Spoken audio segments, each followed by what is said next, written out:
Здравствуйте, вы смотрите новости на телеканале ЖТСУ. В студии прямого эфира Айгерим Копаева, сурдоперевод Даурена Абдрасилова. Система всеобщего декларирования стартовала в Казахстане с 2021 года. В настоящее время граждане страны проходят уже третий ее этап.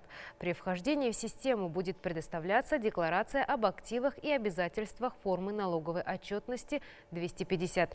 В последующем граждане ежегодно будут сдавать декларацию о доходах и имуществе уже другой формы 270.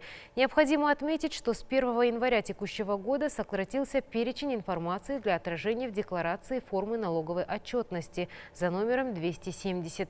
То есть исключена необходимость отражения доходов, облагаемых у источника, и о приобретении или получении безвозмездного имущества, зарегистрированного в Казахстане. Что касается граждан, отказывающихся от предоставления декларации, то их ждет административное наказание согласно законодательству Республики Казахстан, резюмировал заместитель руководителя Департамента государственных доходов по области ЖТСУ Сапар Шайкенов.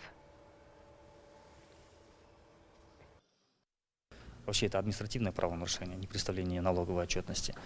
В случае первого раза, то такое лицо привлекается к административной ответственности в виде предупреждения. В случае совершения повторно такого нарушения, то в размере 15 МРП налагается штраф.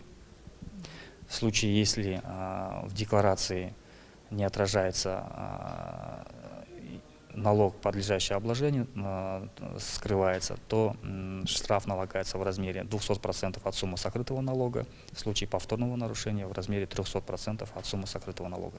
Такие санкции предусмотрены.